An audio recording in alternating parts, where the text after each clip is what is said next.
Welcome to comrade Telugu news channel కి స్వాగతం. ముందుగా హెడ్లైన్స్. నలంద భారతదేశ ఆధ్యాత్మిక సాంస్కృతిక సమ్మేళనం పీఎం మోదీ.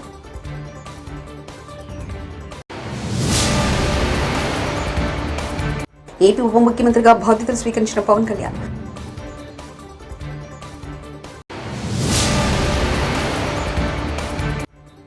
వంద రోజుల యాక్షన్ ప్లాన్, తప్పు చేసిన వాళ్ళకు శిక్ష తప్పదు మంత్రి అనిత.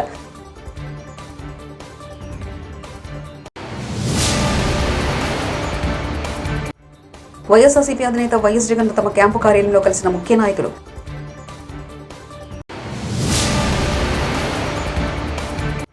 త్యాగం, వారసత్వం, పోరాటం, రాహుల్ తత్వం, రేవంత్ రెడ్డి. నలంద అంటే పేరు కాదని భారతదేశ ఆధ్యాత్మిక సాంస్కృతిక సమ్మేళనమని ప్రధాని నరేంద్ర మోదీ అభివర్ణించారు.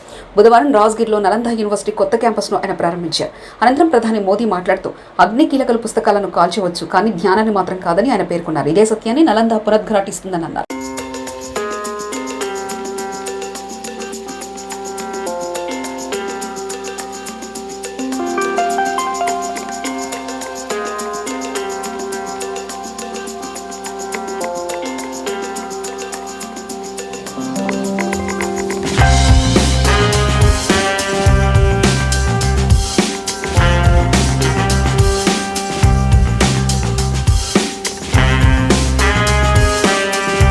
ఢిల్లీ ఎక్సైజ్ పాలసీ కేసులో ఆప్ కన్వీనర్ ఢిల్లీ ముఖ్యమంత్రి అరవింద్ కేజ్రీవాల్ జ్యుడిషియల్ కస్టడీని రౌస్ అవెన్యూ కోర్టు జూలై 3వ తేదీ వరకు బుధవారం నాడు పొడిగించింది. ఆయనతో పాటు కేసులో మరో నిందితుడు వినోద్ చౌహాన్ జ్యుడిషియల్ కస్టడీని సైతం జూలై 3 వరకు కోర్టు పొడిగించింది. తిహార్ జైలు నుంచి వీడియో కాన్ఫరెన్స్ ద్వారా ఈ ఇరువురు కోర్టు ముందు హాజరుపరిచారు. ఢిల్లీ లిక్కర్ పాలసీ కేసులో అవినీతి ఆరోపణలపై మార్చి 21న కేజ్రీవాల్ను ఎన్ఫోర్స్మెంట్ డైరెక్టర్ అరెస్ట్ చేసింది. ఏపీ ఉప ముఖ్యమంత్రిగా పవన్ కళ్యాణ్ బాధ్యతలు స్వీకరించారు. విజయవాడలోని క్యాంపు కార్యాలయంలో ప్రత్యేక పూజలు చేసిన అనంతరం ఆయన బాధ్యతలు చేపట్టారు. ఉప ముఖ్యమంత్రి హోదాలో ఉన్న పవన్ పంచాయతీరాజ్, గ్రామీణాభివృద్ధి, పర్యావరణ, అటవీ, శాస్త్ర సాంకేతిక శాఖలను మంత్రిగా బాధ్యతలు స్వీకరించారు. పలు దస్త్రాలపై ఆయన సంతకాలు చేశారు. అనంతరం వివిధ శాఖల అధికారులు, ఎమ్మెల్యేలు, నేతలు పవన్ కు అభినందనలు తెలిపారు.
ఇవాళ కాంగ్రెస్ పార్టీ అగ్రనేత రాహుల్ గాంధీ పుట్టినరోజు. ఆయనకు పెద్ద ఎత్తున శుభాకాంక్షలు వెలువెత్తుతున్నాయి. ఎక్స్లో రాహుల్ గాంధీకి తెలంగాణ సీఎం రేవంత్ రెడ్డి పుట్టినరోజు శుభాకాంక్షలు తెలిపారు. అన్ని అసమానతలకు వ్యతిరేకంగా పోరాడడం అతని వ్యక్తిత్వం అని పేర్కొన్నారు. వెనుకబడిన వారికి అండగా ఉండాలనేది ఆయన దృక్పథం అన్నారు. త్యాగం, వారసత్వం, పోరాటం, ఆయన తెలివైన వాడని, భవిష్యత్తు కోసం భారతదేశ ఆకాంక్షలు నెరవేర్చే ఏకైక నాయకుడు రాహుల్ అని పేర్కొన్నారు. రాహుల్ గాంధీకి రేవంత్ హృదయపూర్వక జన్మదిన శుభాకాంక్షలు తెలిపారు. టీజీఐఐసి ఎండి విష్ణువర్ధన్ రెడ్డి గారు, మా సహచర మంత్రివర్యులు ఈ కార్యక్రమంలో మొదటి నుంచి చేదోడుగా వాదోడుగా ఉండి తెలంగాణ రాష్ట్రంలో ఉన్న గ్రామీణ ప్రాంతాలలో అదేవిధంగా పట్టణ ప్రాంతాలలో ఉన్న పేద మధ్యతరగతి కుటుంబాలకు సంబంధించిన కార్మికుల యొక్క పిల్లల్ని తీర్చిదిద్దాలన్న ఆలోచనతోటి మేము ఆలోచన చేసిందే తడువుగా కార్యాచరణ కార్యరూపంలోకి దాల్చిన మంత్రివర్యులు దుద్దిల్ల శ్రీధర్ బాబు గారు, అదేవిధంగా financial and technical partner Tata సంస్థకు సంబంధించిన ప్రతినిధులు, అదేవిధంగా ఐటీఐకి సంబంధించిన విద్యార్థులు, వివిధ శాఖలకు సంబంధించిన అధికారులు, అదేవిధంగా భవన నిర్మాణ కార్మికులకు సంబంధించిన వాళ్ళ పిల్లలు విద్యార్థులు అందరూ కూడా ఈ కార్యక్రమంలో పాల్గొని ప్రభుత్వం ఒక మంచి ఆలోచనతోటి ఈ తెలంగాణ రాష్ట్రంలో ముఖ్యంగా తెలంగాణ ఉద్యమం, తెలంగాణ రాష్ట్ర సాధనలో విద్యార్థుల యొక్క నిరుద్యోగ సమస్య, ఉద్యోగ ఉపాధి అవకాశాలే ఆనాడు అత్యంత కీలక పాత్ర పోషించినాయి. ఆ యొక్క అవకాశాలు రాకపోవడం వల్ల విద్యార్థులలో నిగూఢమైన ఒక భావోద్వేగం పెనవేసుకుపోయి తెలంగాణ ఉద్యమ రూపంలో తెలంగాణ రాష్ట్రాన్ని సాధించినాయి. తెలంగాణ రాష్ట్రాన్ని సాధించిన యువతీ యువకులకు, నిరుద్యోగులకు ఉద్యోగ ఉపాధి అవకాశాలు కల్పించడమే మా ప్రభుత్వం యొక్క లక్ష్యము.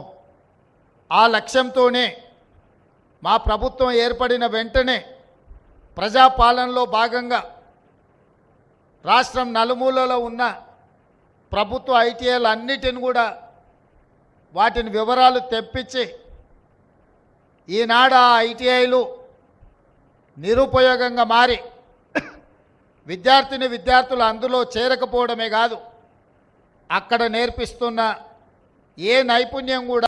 ఏపీలో శాంతి భద్రతలకు విఘాతం కల్పించాలని చూస్తే సహించేది లేదని హోంమంత్రి వంగలపూడి అనిత హెచ్చరించారు. హోంమంత్రిగా సచివాలయంలో బుధవారం ఆ బాధ్యతలు స్వీకరించారు. అనంతరం మీడియాతో మాట్లాడుతూ 100 రోజుల యాక్షన్ ప్లాన్తో ముందుకెళ్లనున్నట్లు తెలిపారు. గంజాయి డ్రగ్స్ రవాణా తగ్గించడమే లక్ష్యంగా పనిచేస్తామన్నారు. పోలీసుల్లో గత ప్రభుత్వ ఆలోచనతో ఉన్నవారు పక్కకు తప్పుకోవాలని కోరారు. తప్పు చేసిన వారికి శిక్ష తప్పదని హెచ్చరించారు.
ఎందుకంటే ఎన్నో స్ట్రగుల్స్ ఫేస్ చేసి ఈరోజు అధికారంలోకి వచ్చిన తర్వాత కూడా సామాన్య మధ్యతరగతి కుటుంబానికి సంబంధించిన నేను ఒక సామాన్య టీచర్ని హోమ్ మినిస్టర్గా చేసిన చంద్రబాబు నాయుడు గారికి, లోకేష్ గారికి, పవన్ కళ్యాణ్ గారికి, ఎన్డీఏ లీడర్స్ అందరికీ కూడా, ముఖ్యంగా నా పాయకరపేట నియోజకవర్గ ప్రజలందరికీ కూడా పేరు పేరున ధన్యవాదాలు, నమస్కారాలు తెలియజేసుకుంటున్నా. ఏదైతే చంద్రబాబు నాయుడు గారు మా మీద పెట్టిన ఈ గురుతర బాధ్యతని సమర్థవంతంగా నిర్వహిస్తామని, దానికి ప్రతి ఒక్కరు కూడా సహాయ సహకారాలు అందించాలని నేను మనస్ఫూర్తిగా కోరుకుంటున్నా. ఏదైతే లాస్ట్ 5 yearsలో లా అండ్ ఆర్డర్ విషయంలో చాలా ఇబ్బందికరమైన పరిస్థితులు ప్రజలందరూ ఎదుర్కొన్నారు. ముఖ్యంగా గంజాయి డ్రగ్స్ విషయంలోని కానీ, విచ్చలవిడిగా ఉన్న గంజాయి డ్రగ్స్ నిర్మూలించడం కానీ, అదేవిధంగా అమ్మాయిల మీద జరుగుతున్న అఘాయిత్యాల మీద ఉక్కుపాదం మోపడం కానీ, రాబోయే కాలంలో లా అండ్ ఆర్డర్ విషయంలో ఎక్కడా కూడా ఎటువంటి ఇబ్బంది లేకుండా ఆంధ్రప్రదేశ్ ప్రజలందరూ కూడా సుఖ సంతోషాలతో ఉండాలని మనస్ఫూర్తిగా కోరుకుంటూ, దానికి మేమందరం కూడా కృషి చేస్తాం. దానికి ప్రజలందరి దగ్గర నుంచి కూడా సహాయ సహకారాలు అందించాలని, మీడియా పరంగా మిమ్మల్ని అందరినీ కూడా సహాయ సహకారాలు అందించాలని మనస్ఫూర్తిగా కోరుకుంటున్నాం. ఓటింగ్ సంబంధించిన బడ్జెట్ రిలేటెడ్ మీద ఈరోజు పెట్టడం జరిగింది. ఫస్ట్ బడ్జెట్ రిలేటెడ్ పెట్టడం జరిగింది. ఇంకా మేము కూర్చోవాలి, ఒకసారి ఒక మీటింగ్ కూర్చోవాలి. యాక్చువల్గా ఎందుకంటే చాలా ఇష్యూస్ ఉన్నాయి. ఇప్పుడు దిశ పోలీస్ స్టేషన్ ఆల్రెడీ దిశ చట్టం ఏమీ లేకుండా దిశ పోలీస్ స్టేషన్స్ అనేది మార్చారు. ఆ దిశ పోలీస్ స్టేషన్ అనేది పేరు కూడా మార్చాలి. అట్ ద సేమ్ టైం చాలా ఇష్యూస్ ఉన్నాయి. పోలీస్ డిపార్ట్మెంట్ వాళ్ళు చాలా ఇబ్బందులు వాళ్ళు ఎదుర్కొంటున్నారు. డిపార్ట్మెంట్ వైజ్గా ఇబ్బందులు చాలా ఉన్నాయి వాళ్ళకి కూడా. ఈవెన్ ఇప్పటికీ కూడా కొన్ని పోలీస్ స్టేషన్లోని మినిమం ఎమ్యూనిటీస్ లేకుండా వాళ్ళు ఇబ్బందులు పడే పరిస్థితి కనిపిస్తూ ఉంది. అలాంటి విషయంలోని కానీ రాబోయే సిచ్యువేషన్స్లో ఇప్పుడు గాంజా డ్రగ్స్ విషయంలో ఏదైతే ఇనిషియేషన్ తీసుకున్నామో దాని మీద కూడా ఒక టాస్క్ ఫోర్స్ ఏర్పాటు చేసుకొని దాన్ని కూడా ముందుకు తీసుకెళ్లే కార్యక్రమంలో రేపు ఫర్దర్గా మేము కూడా ముందుకెళ్తాం. ముందులాగే మేము వ్యవహారం చేస్తాము, ఇంతకు ముందులాగే మేము బిహేవ్ చేస్తామంటే కనుక అటువంటి సిచ్యువేషన్స్లో నేను చార్జ్ తీసుకోక ముందే చెప్పాను పోలీస్ డిపార్ట్మెంట్ వాళ్ళకి, అటువంటి వాళ్ళు ఎవరైనా ఇంకా బ్లడ్ అలా నడుస్తూ ఉంది అనుకుంటే కనుక ప్లీజ్ మీరే పక్కకు తప్పుకుంటే పని చేసే వాళ్ళు వస్తారు. నేను ఈ రోజు ఏదో చంద్రబాబు నాయుడు గారికో పవన్ కళ్యాణ్ గారికో ఎన్డీఏ లీడర్స్కో మాకో పనిచేయమని చెప్పట్లే. ప్రజలకు అనుగుణంగా పనిచేయండి, ప్రజా రక్షణ విషయంలో పనిచేయండి. మీరు ఏదైతే కాకి డ్రెస్ వేసుకున్నారో దానికి గౌరవంగా మీరు అందరూ పనిచేయండి అని చెప్తున్నా. అంటే వాళ్ళు ఏమనుకుంటున్నారంటే సోషల్ మీడియా అంటే నా పెన్ను నా పేపరు నాకు నచ్చింది రాసుకుంటాను అంటారు. కానీ నీకు నచ్చింది రాసుకుంటే నువ్వు ఇంట్లో బీరోలో పెట్టుకోవాలి, అంతేగాని పబ్లిక్ డొమైన్లో పెడితే అది పబ్లిక్ అవుతుంది. కాబట్టి అటువంటి విషయాలు కంపల్సరీ కోర్టు లాయర్ డిపార్ట్మెంట్ లీగల్గా కూడా దాని మీద నేను ఒకసారి చూసుకుంటాను, మాట్లాడతాను. నేను ఒకటి మాత్రం చెప్పగలండి, ఏదో అనుకోవచ్చు అనిత హోమ్ మినిస్ట్రీకి వచ్చింది అమ్మాయికి ఏం తెలుసు. నిజంగానే హోమ్ మినిస్ట్రీలో నాకు ఓనమాలంటే ఇప్పటికిప్పుడు నేర్చుకుంటున్నా, ఇంకా నేర్చుకుంటా. యాజ్ పర్ లానే వెళ్తాం, ఎక్కడ కూడా డీవియేషన్ అనేది ఉండదు. ఎవరైతే తప్పు చేశారో తప్పు చేసిన వాళ్ళకి ఎట్టి పరిస్థితుల్లోనే శిక్ష మాత్రం పడుద్ది. అందులో ఎప్పుడో మేము చాలా రోజులైపోయింది మా మీద కేసులు పెట్టేసి మేము బెయిల్స్ మీద బయటకు వచ్చేసాం అనడానికి కూడా లేదు. ఆల్రెడీ బెయిల్ మీద బయటకు వెళ్ళిపోయిన వాళ్ళని కూడా తీసుకొచ్చి మళ్ళీ కేసులు ఓపెన్ చేసే పరిస్థితులు కూడా చాలా ఉన్నాయి, వాళ్ళు అదే రకంగా ఉంటే కనుక. సో అలాంటి సిచ్యువేషన్స్లో ఎక్కడ కూడా లా అండ్ ఆర్డర్ విషయంలో కాంప్రమైజ్ అయ్యే ప్రసక్తే లేదు. ఒకటైతే క్లియర్, ఈ 100 days ప్లాన్లో కంపల్సరీగా గంజాయి డ్రగ్స్ రవాణా అన్నది మ్యాక్సిమం తగ్గిస్తాం. ఎందుకు కేసులు ఎత్తాలి, దేనికి కేసులు ఎత్తాలి? ఈరోజు తెలుగుదేశం పార్టీ ఆఫీస్ మీద దాడి జరిగింది. ఈరోజు ఆ దాడి జరిగిన ఇష్యూ గురించి ఎంతవరకు వచ్చింది ఏంటన్నది మేము కూడా తెలుసుకోవాలి. చాలామంది చంద్రయ్యని పేక్ కోసి చంపారు, ఇంకా చాలామంది విషయాలు చాలా అన్యాయాలు జరిగినాయి. అలాగని తెలుగుదేశం పార్టీ వాళ్ళ మీద కాదండి, మామూలు నార్మల్ పబ్లిక్ మీద కూడా అక్రమంగా కేసులు బనాయించిన వాళ్ళు చాలామంది ఉన్నారు, బాధితులు చాలామంది ఉన్నారు. అవే కాకుండా ఎవరైతే వాళ్ళ తాలూకు అవినీతికి బలైపోయారో, వాళ్ళ తాలూకు అక్రమాలకి బలైపోయారో వాళ్ళు కనుక వచ్చి మా కేసు రీఓపెన్ చేయండి, మా కేసు మళ్ళీ చెప్పండి అంటే కనుక డెఫినెట్గా మేము ఆ కేసు రీఓపెన్ చేస్తాము. మళ్ళీ రీఎంక్వైరీ చేసి వాళ్ళకి బాధితులు ఎవరైతే ఉన్నారో వాళ్ళకి న్యాయం చేసేటట్టు చేస్తాం. ఆ రోజు నేను ఒకటే చెప్తున్నా, ఏ పోలీసులతో అయితే నేను అవమానపడ్డాను అదే పోలీసులు దగ్గర నన్ను గౌరవంగా నిలబెట్టిన ఘనత కూడా చంద్రబాబు నాయుడు గారికి దక్కింది. చంద్రబాబు నాయుడు గారు ఏదైతే ఆలోచిస్తున్నారో ఆ ఆలోచనకు అనుగుణంగా మేమందరం కలిసికట్టుగా కోఆర్డినేషన్తో ఎవ్వరికీ ఇబ్బంది లేకుండా మేము అడ్మినిస్ట్రేషన్ చేసుకుంటాం. వైఎస్ఆర్సీపీ అధినేత వైఎస్ జగన్ తన క్యాంపు కార్యాలయంలో కలిసిన ముఖ్య నాయకులు, ఇటీవల ఎన్నికల్లో పోటీ చేసిన అభ్యర్థులు.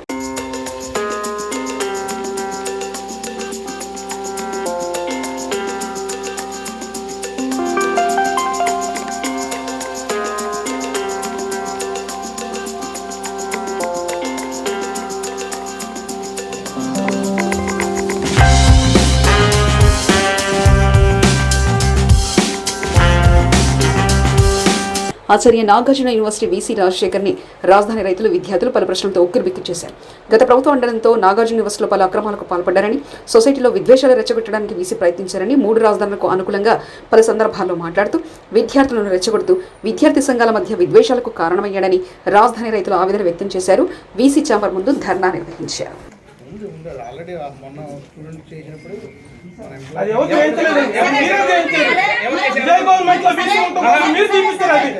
మీరే తీపిచ్చారు. వైఎస్ రాజశేఖర్ బొమ్మలు మీరే తీయించారు. ఎక్కడ ఎన్టీఆర్ బొమ్మ పెట్టాల్సి వచ్చిందని మీరు తీపిచ్చారు. ఆ బొమ్మలు సార్ లోకం చిన్నది కాదు, మేము చిన్నపిల్లలు కాదు. అంబేద్కర్ బొమ్మ ఉందండి. నాయకుల బొమ్మలు ఉన్నాయండి, కావాలని పెట్టిన బొమ్మలు అనమాట. ఎక్కడ ఎన్టీఆర్ బొమ్మ పెట్టాల్సి వచ్చిందని చేసేది అంతా. నంబూరు గ్రామానికి సంబంధం లేదు కదా, మీకేం సంబంధం లేదు, మీరు ఏదైనా ఈసీ అంతే కదా.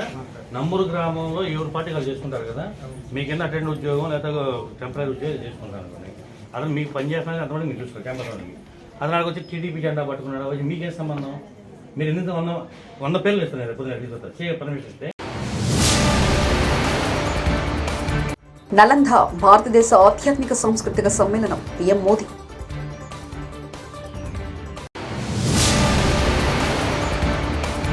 ఏపీ ఉప ముఖ్యమంత్రిగా బాధ్యతలు స్వీకరించిన పవన్ కళ్యాణ్.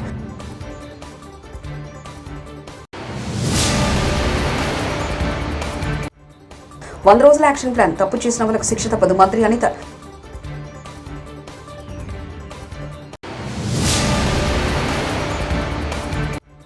వైఎస్ఆర్సీపీ అధినేత వైఎస్ జగన్ తమ క్యాంపు కార్యాలయంలో కలిసిన ముఖ్య నాయకులు.